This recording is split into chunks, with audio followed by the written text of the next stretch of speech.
Hi, folks.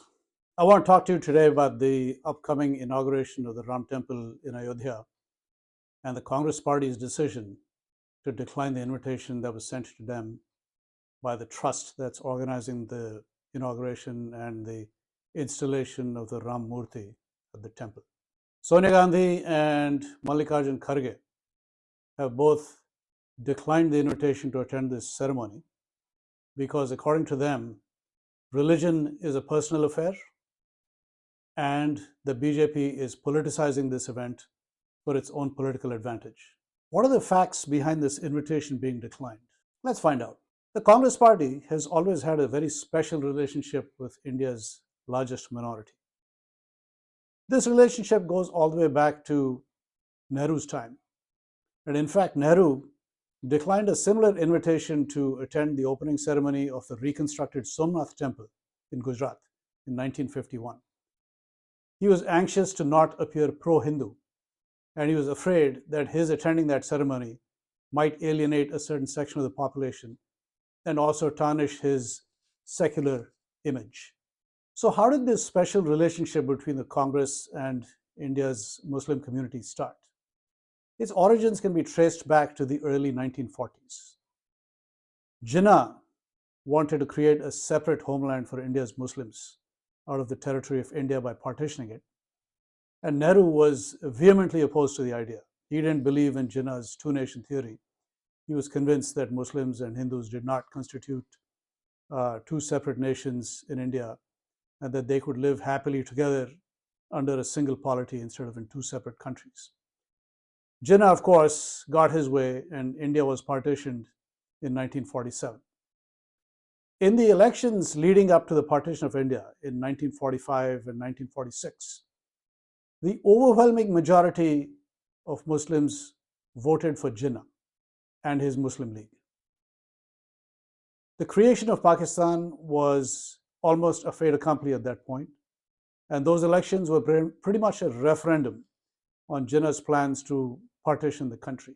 The so-called nationalist Muslims in the Congress Party were virtually wiped out in the election in 1945 and 1946.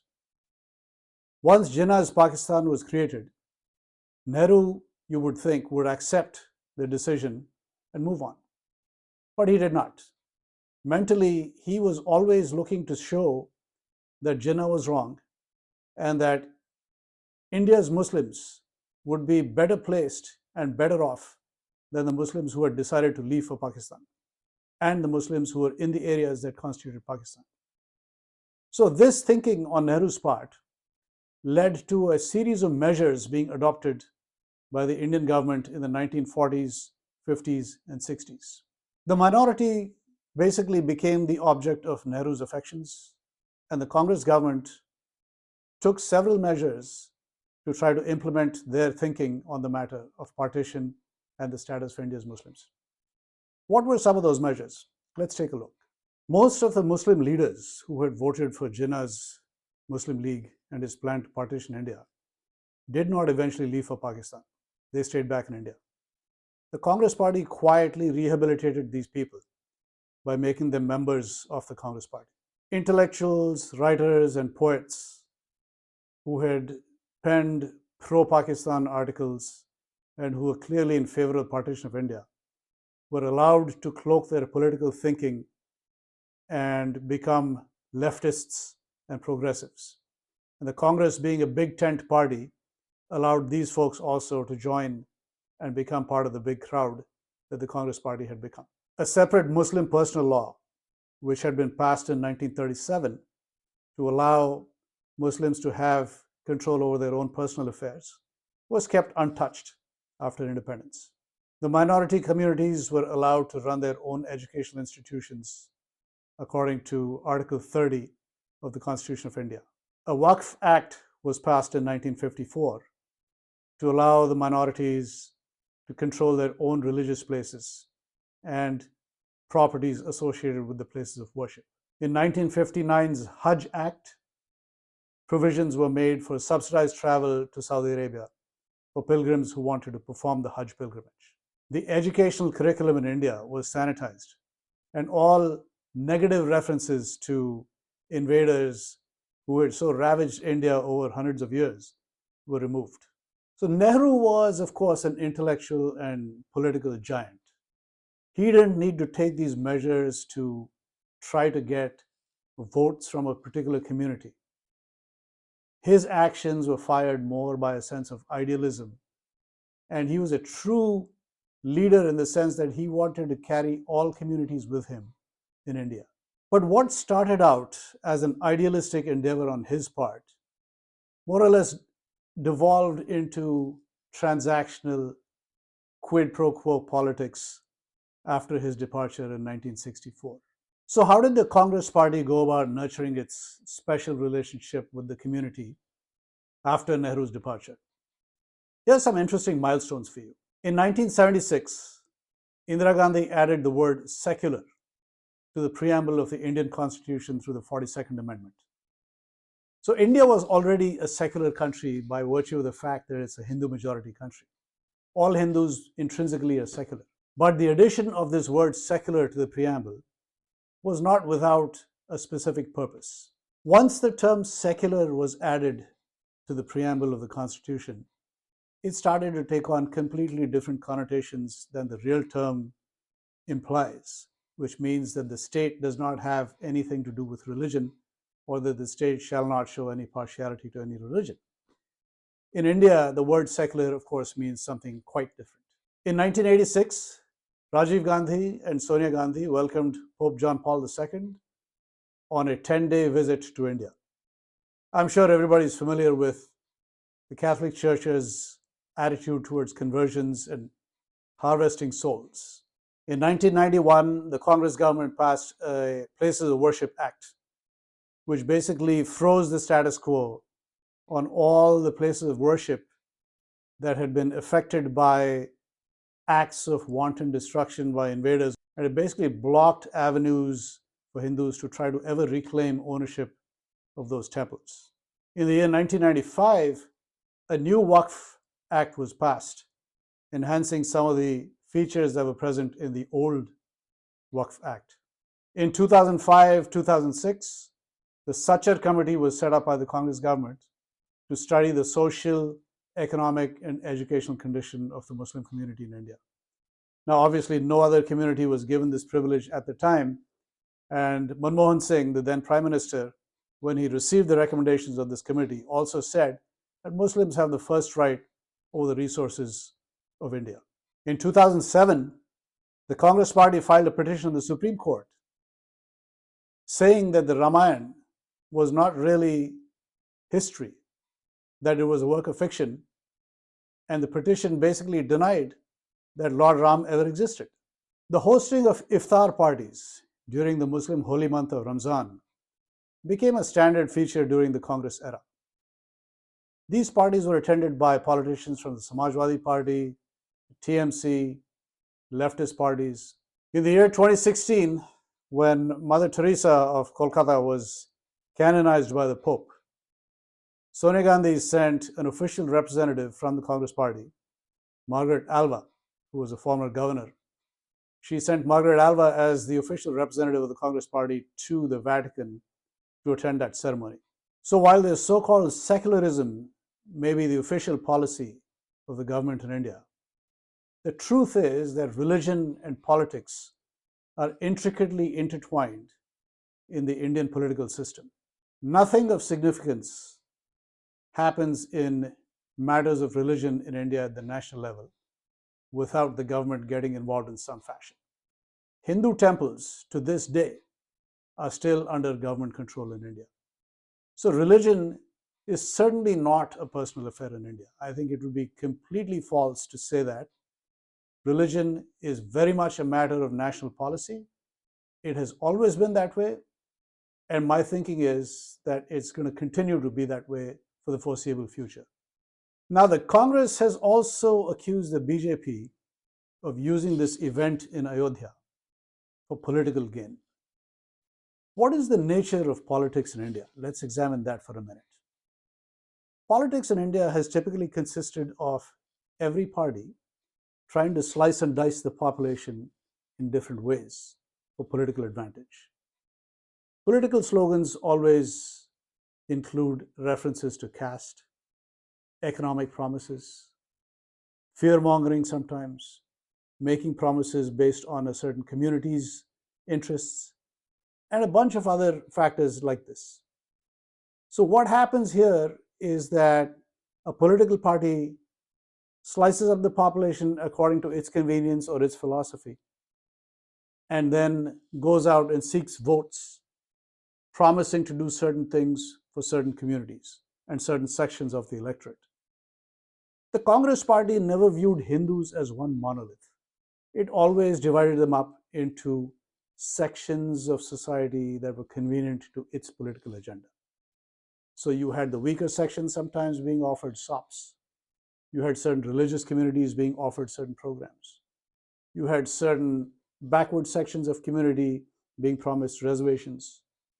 You had a whole host of things going on in the political arena without the Hindu ever being viewed as one monolithic entity, because that was not to the Congress liking and it didn't suit their political philosophy. The Congress party has been very successful in using such tactics in terms of electoral results for a long time. I know the fortunes on the Congress side dropped off after 2014 when the BJP took over. But there was a long line of Congress leaders that acted as an interface to the minority community and reached very senior levels in the Congress party and were very successful in establishing that connect with the Muslim community. For example, you had Abul Kalam Azad, you had Zakir Hussain, you had Fakhruddin Ali Ahmed, you had C.K. Jafar Sharif, you had Abdul Rahman Antale, you have Ghulam Nabi Azad, you had Salman Khurshid. You had all these people that were senior leaders that did very well in the Congress party, and it was perfectly suited to them to serve the interests of their community, and it served the interests of the party as well. As far as using this Ram Temple issue for political ends is concerned, let's look at some of the ways that the Congress party itself did that in the past. In January of 1986, there was a Supreme Court judgment in the case of a Muslim lady whose name was Shahbanu. She had been divorced by her husband and was demanding alimony payments from him, open-ended alimony payments. Now, the Muslim personal law apparently calls for alimony payments of up to 3 months and no payments beyond that, no maintenance for a divorced woman beyond that point. So Rajiv Gandhi's government would not accept the Supreme Court judgment which said that this lady was entitled to open-ended alimony payments. Rajiv Gandhi's government actually passed a law overturning that judgment and saying that Muslim women would not be entitled to compensation beyond the 3-month limit as enjoined by the Muslim personal law in effect at that point. Now, this caused a great deal of upheaval in the country among the Hindus because they now felt that the Congress government was in active appeasement mode, that they were favoring one community overtly. So Rajiv and his advisors were rather worried at the turn of events and the way things were trending with the Hindu community. So as a way to balance things out between the two sections of the population, Rajiv decided that the locks which prevented pilgrims or devotees from entering the disputed structure of the Babri Masjid / Ram Janmabhoomi site would be opened, and that was done in February of 1986. So this Ram Janmabhoomi site became a tool for Congress party politics as early as 1986. The Ram Mandir became a major political issue in the 1989 general election campaign. The BJP had made it a very major point of contention, and the Congress was suddenly on the back foot in the key state of Uttar Pradesh. So Rajiv's solution to this problem was to allow the Hindus to lay the foundation stone of a temple at that site. So in a ceremony called the Shilanyas, the first foundation stone, the very first stone that would go towards construction of the temple, was laid. In the 1989 election campaign at election rallies in Ayodhya, Rajiv did not hesitate to use the temple again in his speeches. He made references to a Ram Rajya style of government that he wanted to establish in India if he won the election in 1989. So clearly, this Ram Temple has been part of Congress politics for quite some time. So for the Congress party to now say that it is being used for politics is rather disingenuous. So the BJP seems to view India more in civilizational terms, along with the fact that India is composed of many communities. The BJP also looks upon the Hindu community as a monolithic community rather than one that can be sliced and diced for political convenience, as the Congress has done for many years. So this approach seems to be working well for the BJP as an election strategy and as a way of consolidating its image as a pro-Hindu party in India. So is this politics? It probably is. But then nobody can blame the BJP for doing exactly what the Congress has done for so many years. So the Congress declining the invitation to the Ram Temple inauguration ceremony, does it have anything to do with the fact that religion is supposedly a personal matter? Or does it have anything to do with the fact that the BJP is supposedly politicizing the event? I have shown you that neither one of these reasons actually holds water. The truth is that the optics of Sonia Gandhi sitting next to the BJP leadership at the inauguration of the Ram Temple in Ayodhya would be terrible for a party that has gone so far as to deny the very existence of the Ramayana as history and of Lord Ram as a religious figure revered by millions of Hindus. The optics would also be terrible for Rahul Gandhi were he to show up at a function like this, because the constituency that he got elected from has a very significant minority population.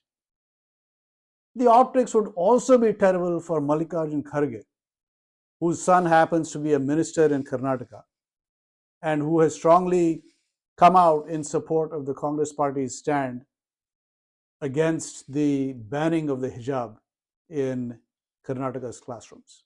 So it would not be a good look for the Congress party in many ways. I have a feeling that this decision to not attend the inauguration ceremony in Ayodhya will definitely have a negative impact on the Congress electoral fortunes in the elections coming up later this year. The people in India have started to realize what the Congress has done for so many decades, and they simply aren't gullible enough, I would say, to accept the reasons for turning down this invite to the ceremony in Ayodhya. Let me know what you think about this issue by commenting on this video. Also, if you like the material that I shared here, please consider giving it a like, share it with your friends who may be interested, and also consider subscribing to this channel for more content like this. Until next time, take care.